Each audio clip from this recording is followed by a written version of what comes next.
بسم اللہ الرحمن الرحیم۔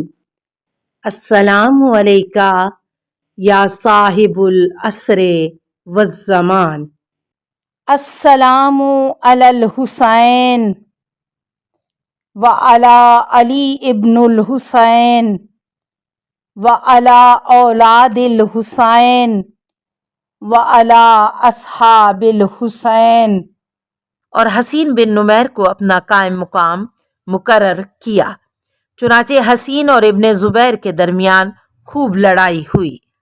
مختار نے ابن زبیر کی فوج میں رہ کر خوب جوہر شجاعت دکھائے اور اسی جنگ کے دوران یزید واصل جہنم ہوا اور تمام ملک حجاز پر ابن زبیر کا تسلط ہو گیا اور لوگوں نے اس کی بیعت کر لی۔ پس ابن زبیر نے اپنی جانب سے عبداللہ بن یزید کو والی کوفہ مقرر کیا۔ ابن زبیر نے اب قاتلانِ امام مظلوم سے انتقام لینے کی پالیسی تبدیل کر لی۔ مختار 5 ماہ اس انتظار میں ابن زبیر کے ساتھ رہا۔ جب دیکھا کہ مطلب حاصل نہیں ہوتا بلکہ ابن زبیر نے صرف ملک گیری کی ہوس میں ابتداً خون حسین کے انتقام کا نعرہ بلند کیا تھا، انہی ایام میں ہانی بن حیہ نامی ایک شخص کوفہ سے مکہ میں عمرہ ادا کرنے کے لیے آیا۔ مختار نے اس سے کوفہ کے حالات پوچھے تو اس نے جواب دیا کہ لوگوں نے ظاہراً ابن زبیر کی بیعت تو کر لی ہے، لیکن اکثریت ایسی ہے کہ اگر ان کو کوئی صحیح قائد مل جائے تو وہ عراق، حجاز اور شام پر غالب آ سکتے ہیں۔ مختار نے کہا پھر میں ہی وہ شخص ہوں جو لوگوں کو ایک علم کے نیچے جمع کروں گا۔ پس ابن زبیر کو چھوڑ کر کوفہ روانہ ہوا۔ جمعہ کے دن دریائے ہیرا کے کنارے پر پہنچا، غسل کر کے عمدہ لباس پہنا اور عمامہ سر پر رکھ کر تلوار کو حمائل کر لیا اور گھوڑے پر سوار ہو کر شہر کوفہ میں اپنی پوری آن بان کے ساتھ تلوار ہوا میں لہراتا ہوا داخل ہوا اور نعرہ لگا رہا تھا کہ خدا کی قسم میں اولاد پیغمبر کا قاتلین سے انتقام لوں گا، اور کہتا تھا کہ لوگو تم کو بشارت ہو کہ تمہاری نصرت اور کشائش کا وقت آ گیا ہے۔ یہ وہ زمانہ تھا جب کہ سلیمان بن سعد خزائی، مسیب بن نخبہ فزاری اور عبداللہ بن دال تمیمی فرزند رسول کے خون کے انتقام کے لیے خروج کر رہے تھے۔ چنانچہ 64 ہجری میں انہوں نے یہ منصوبہ تیار کیا تھا کہ شام پر چڑھائی کی جائے، اور اسی پروگرام کے ماتحت 65 ہجری اول ماہ ربیع الاول میں یہ لوگ کوفہ سے روانہ ہوئے۔ پہل امام مظلوم کی قبر پر آ کر اپنی عدم نصرت پر اظہار غم کیا اور معافی مانگی۔ پھر امام کی غربت اور بے کسی کو یاد کر کے اس قدر روئے کہ قریب تھا کہ جسم سے جان پرواز کر جائے۔ پھر وہاں سے چل کر حیت میں گئے اور وہاں سے کرکیسا اور وہاں سے عین الوردہ میں قیام پذیر ہوئے اور اسی کو اپنی فوجی چھاؤنی قرار دیا۔ یزید جب واصل جہنم ہوا تو اس کا بیٹا معاویہ مسند خلافت پر آیا، لیکن اس مرد مومن نے 40 دن کے بعد اپنا استعفیٰ پیش کر دیا۔ پس مروان بن حکم خلافت کے لیے نامزد کیا گیا اور شامیوں نے اس کی بیعت کر لی۔ اس نے پہل ابن زیاد کو عین الوردہ کی طرف لشکر کشی کا حکم دیا۔ چنانچہ یہ ملعون ایک بھاری فوج کے ساتھ روانہ ہوا اور وہاں پہنچ گیا۔ پھر سخت جنگ ہوئی اور سلیمان بن سرد، مسیب بن نخبہ اور دیگر بہت سے تائبین وہاں شہید ہو گئے۔ بہار الانوار میں ہے کہ امام حسین علیہ السلام کی شہادت کے بعد 3 سال 2 ماہ اور 4 دن یزید زندہ رہ کر واصل جہنم ہوا اور اس کی عمر 38 سال تھی اور روز وفات 14 ربیع الاول 63 ہجری جمعرات کا دن تھا۔ مختار کی دوبارہ گرفتاری اور قید۔ مختار کے کوفہ میں داخلے سے بنی امیہ کو جان کے لالے پڑ گئے، کیونکہ انہیں معلوم تھا کہ شیعان علی سب مختار کے ہم نوا ہوئے۔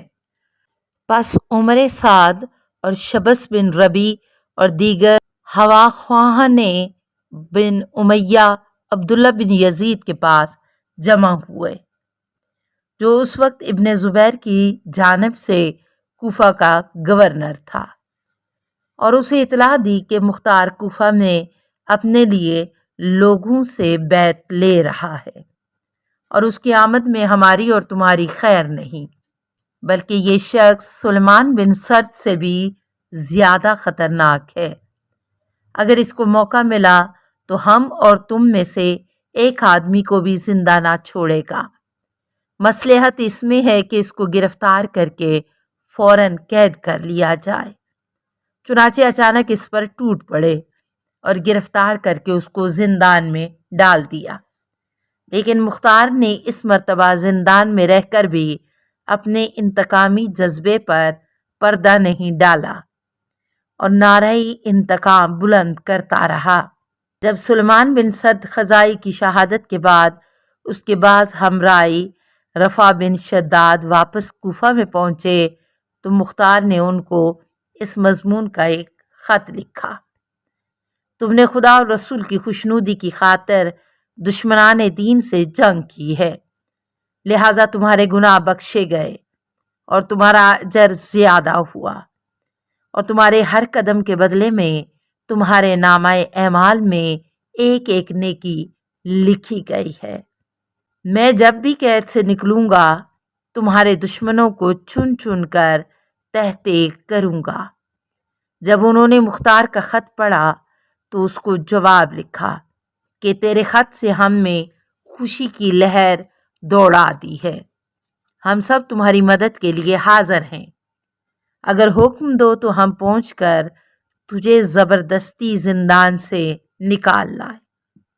مختار نے پیغام بھیجا کہ میں عنقریب رہا ہو جاؤں گا، کیونکہ مختار نے اپنا غلام دوبارہ مدینہ میں عبداللہ کے پاس بھیجا ہوا تھا کہ وہ حاکم کوفہ کی طرف رہائی کا خط لکھے۔ چنانچہ عبداللہ بن عمر نے عبداللہ بن یزید حاکم کوفہ کو خط لکھا کہ فوراً مختار کو رہا کر دے، کیونکہ وہ میرا رشتہ دار ہے اور تم لوگ میرے دوست ہو۔ چنانچہ مختار کو فوراً رہا کر دیا گیا اور رؤسائے کوفہ میں سے 10 آدمیوں سے ضمانت لی گئی کہ مختار کو اس شرط پر آزاد کیا جا رہا ہے کہ وہ خروج نہ کرے۔